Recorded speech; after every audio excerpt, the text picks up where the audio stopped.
নমস্কার বন্ধুরা, welcome back to my channel Champa রান্নাঘর।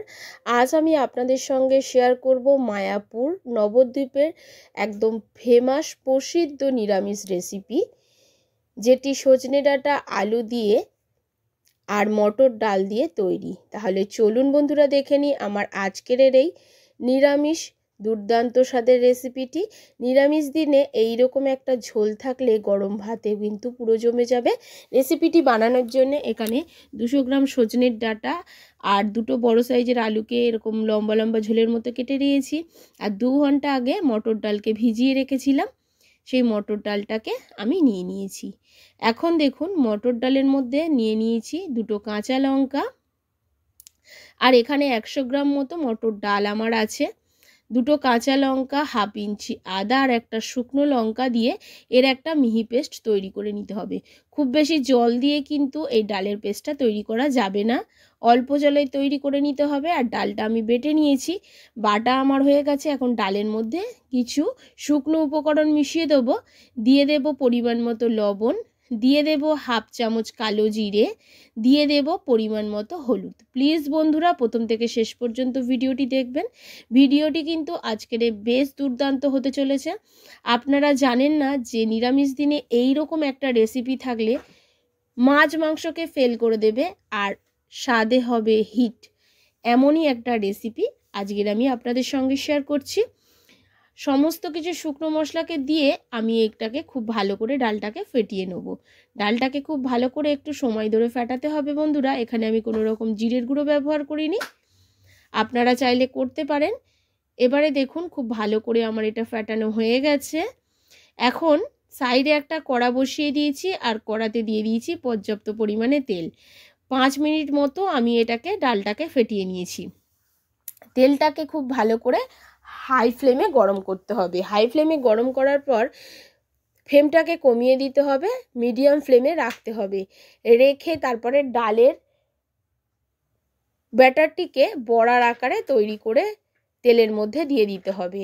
এক সাইড ভাজা হয়ে গেলে অপর সাইডটাকে উল্টে পাল্টে হালকা লালচে করে ভেজে ফেলতে হবে। আর এটা কিন্তু মিডিয়াম ফ্লেমেই আপনাদেরকে করতে হবে। হাই ফ্লেমে দিলে কিন্তু বড়ার ভিতরটা একদমই ভালো ভাজা হবে না, সেক্ষেত্রে কিন্তু একদম নরম হবে আর তরকারির টেস্টটাও খারাপ আসবে। এখন দেখুন এটাকে উল্টে পাল্টে লালচে করে ভেজে নিচ্ছি।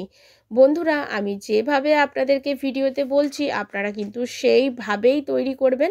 দেখবেন বন্ধুরা এটা কিন্তু খেতে অসাধারণ টেস্টি হয়। আমার এই ছোট্ট চ্যানেলে বন্ধুরা আপনাদের সাপোর্ট আর সাহায্যের খুবই প্রয়োজন আছে। যদি আমার রেসিপি আপনাদের ভালো লেগে থাকে অবশ্যই একটা শেয়ার দেবেন, প্রচুর প্রচুর কমেন্ট করবেন, আর কমেন্ট করে জানাতে ভুলবেন না আপনি কোথা থেকে আমার ভিডিওটি দেখছেন। প্লিজ বন্ধুরা আমাকে সাপোর্ট করবেন আর পাশে থাকবেন। এখন দেখুন এপিঠ ওপিঠ উল্টে কিন্তু আমি বড়াগুলোকে ভেজে নিচ্ছি। আমার এই নিরামিষ রেসিপিগুলো আপনাদের কেমন লাগছে বন্ধুরা অবশ্যই কমেন্ট করে বলবেন। আর দেখুন ভাজা আমার হয়ে গেছে, তুলে নেব।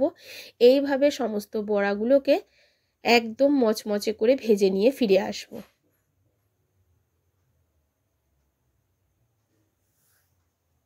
আশা করছি আমি যেভাবে ভেজেছি আপনাদেরকে বোঝাতে পারলাম যে কিভাবে ভেজেছি বড়াগুলো, আর কত সুন্দর মচমচে আওয়াজ হচ্ছে। বড়াগুলো ভেজে নেওয়ার পরে যে তেল আছে তেলের মধ্যে আমি আগে থেকে যে আলু কেটে রেখেছিলাম সে আলুটাকে ভেজে নেব হালকা লালচে করে। খুব বেশি লাল লাল করে ভাজতে হবে না, হালকা লালচে করে আলুটাকে ভেজে নেব। আলুটা ভাজা হয়ে গেছে, এখন আলুটাকে আমি তুলে নেব। যে তেল থাকবে তার মধ্যে দিয়ে দেবো জিরে ফোড়ন, দিয়ে দেবো একটা তেজপাতা আর একটা শুকনো লঙ্কা। ফোড়নটা থেকে যখন একটা সুন্দর গন্ধ বেরোবে তার মধ্যে আমি দিয়ে দিচ্ছি টমেটো কুচি, আর এর মধ্যে দিয়ে দেব 1 ইঞ্চি আদা আর লঙ্কা বাটা। অবশ্যই এখানে কাঁচা লঙ্কা বাটাটা ব্যবহার করতে হবে। এখানে কিন্তু কোনো রকম শুকনো লঙ্কার গুঁড়ো ব্যবহার করতে যাবেন না, অর্থাৎ লঙ্কার গুঁড়ো ব্যবহার করতে যাবেন না, তাহলে কিন্তু টেস্টে অনেকটাই খারাপ আসবে। লঙ্কার গুঁড়ো ছাড়াই কিন্তু এটাকে রান্না করতে হবে। আর আপনারা যারা লঙ্কার গুঁড়োতে রান্না করে অভ্যস্ত তারা দিয়ে দেবেন। এবারে আদা টমেটোটাকে দিয়ে দেওয়ার পরে এর মধ্যে দিয়ে দেব হলুদ গুঁড়ো, তারপরে এর মধ্যে আমি দিয়ে দেব ভেজে রাখা আলু আর সজনে ডাঁটাকে কিন্তু আমি আগে থেকে ভাজিনি, সেই জন্যে এইরকমভাবে মশলার মধ্যে দিয়ে দেবো। আলু আর সজনে ডাঁটাটাকে এই মশলার মধ্যেই ভালোভাবে কষিয়ে নিতে হবে, যাতে সজনে ডাঁটার মধ্যে লবণ হলুদ খুব ভালোভাবে ঢুকে যায় আর খুব ভালোভাবে সজনে ডাঁটা আলুর সঙ্গে মশলাটা কষানো হয়।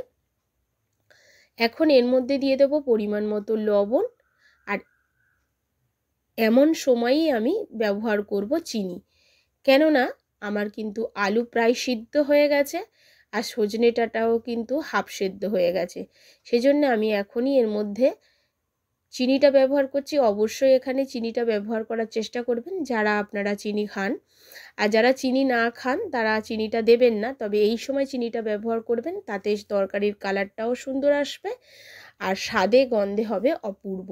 এখন খুব ভালো করে এটাকে আবারও একটু নাড়াচাড়া করে নিয়ে এর মধ্যে আমি জল দিয়ে দেবো। বন্ধুরা এখানে একটু বেশি করে ঝোলটা রাখবেন, কারণ যখন আমি এর মধ্যে বড়াগুলো দেবো বড়া কিন্তু ঝোল টেনে নেবে, তার জন্যে এটাকে একটু বেশি পরিমাণে ঝোল দিতে হবে, অর্থাৎ জল দিতে হবে। দেখুন জল দিয়ে এটাকে ফুটতে দেবো আর চলে যাব হাই ফ্লেমে, এটাকে আমি ফুটতে দেবো আর চলে যাব একটা মশলা বানানোর জন্য। এটাই একটা স্পেশাল মশলা যেটা কিন্তু সবার শেষে ব্যবহার করতে হবে, তবেই কিন্তু এর টেস্টটা অসাধারণ আসবে। এখন দেখুন গোটা ধনে আর গোটা জিরে ব্যবহার করেছি, এটাকে ভিজিয়ে নেব, নিয়ে এটাকে আমি শিলে বেটে নিচ্ছি। আপনারা চাইলে রান্নার আগে থেকে একটু ভিজিয়ে রাখবেন গরম জলে, মিক্সিতে পেস্ট করে নেবেন। আর যদি আপনারা না বাটতে যান সেক্ষেত্রে গোটা জিরে আর গোটা ধনের জিরের গুঁড়ো আর ধনিয়ার গুঁড়ো একসাথে করে জলের মধ্যে ভিজিয়ে রাখবেন, গুঁড়োটাকে কেনা গুঁড়োটাকে ভিজিয়ে রাখবেন জলে, সেটা ব্যবহার করবেন ঠিক এই সময়। তবে বন্ধুরা এটা বাটা মশলাই করলে এর টেস্টটা অনেকটা দুর্দান্ত আসবে। এবারে দেখুন ডাঁটাটাও সিদ্ধ হয়ে গেছে আর আলুটাও সিদ্ধ হয়ে গেছে, ঠিক এই সময়তে আমি এই মশলাটাকে অ্যাড করে দেবো। দেখলেন ডাঁটাটাও সিদ্ধ হয়ে গেছে আর ঝোলটা কিন্তু ফুটে কতটা কমে গেছে। এই সময় আমি মশলাটাকে ব্যবহার করব, মশলাটাকে দিয়ে প্রায় মিনিট 3 মতো আবারও হাই ফ্লেমে ফুটিয়ে নেব। হাই ফ্লেমে ফোটানোর পরে সবার শেষেই এর মধ্যে আমি দিয়ে দেব সেই বড়া ভাজাগুলো। বড়াগুলো কিন্তু একদম আগে থেকে দিতে যাবেন না, বড়াগুলো দিয়ে কিন্তু বেশিক্ষণ ফোটানোও যাবে না বন্ধুরা। এবারে মশলাটার সাথে একটু নাড়াচাড়া করে নিচ্ছি। নাড়াচাড়া করে নেওয়ার পরে এবারে এর মধ্যে আমি দিয়ে দিচ্ছি বড়াগুলো। আর ঝোলটা কতটা দুর্দান্ত হয়েছে আপনারা নিশ্চয়ই বুঝতে পারছেন। বড়াগুলোকে দিয়ে দেবো, দিয়ে আবারও 3 থেকে 4 মিনিট মতো ফুটিয়ে নেব। আর এর থেকে বেশি ফোটানো যাবে না, একটু ঝোল ঝোল রাখতে হবে। দেখবেন ঠান্ডা হলে কিন্তু বড়া কিন্তু অনেকটাই ঝোল টেনে নেবে বন্ধুরা।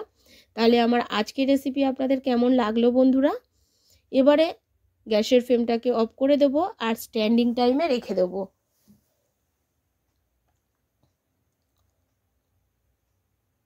5 মিনিট মতো স্ট্যান্ডিং টাইমে ঢাকা দিয়ে রেখে দেওয়ার পরে আপনাদেরকে 5 মিনিট পরে আমি দেখাবো।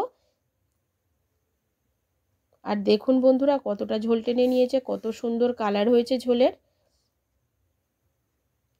এই তরকারির সঙ্গে গরম গরম ভাত একেবারে জমে যাবে। এবার একটা বাটিতে ঢেলে নিয়েছি, দেখুন বন্ধুরা কেমন হয়েছে। আশা করছি আমার আজকের রেসিপি আপনাদের ভালো লেগেছে। নমস্কার বন্ধুরা, সুস্থ থাকবেন, ভালো থাকবেন। আর এতক্ষণ পর্যন্ত ভিডিওটির সঙ্গে থাকার জন্য অসংখ্য ধন্যবাদ। এটা কিন্তু মায়াপুর নবদ্বীপের একদম একটা প্রসিদ্ধ আর বিখ্যাত রেসিপি। অবশ্যই বাড়িতে আপনারা একবার ট্রাই করে দেখবেন, কেমন লাগে অবশ্যই।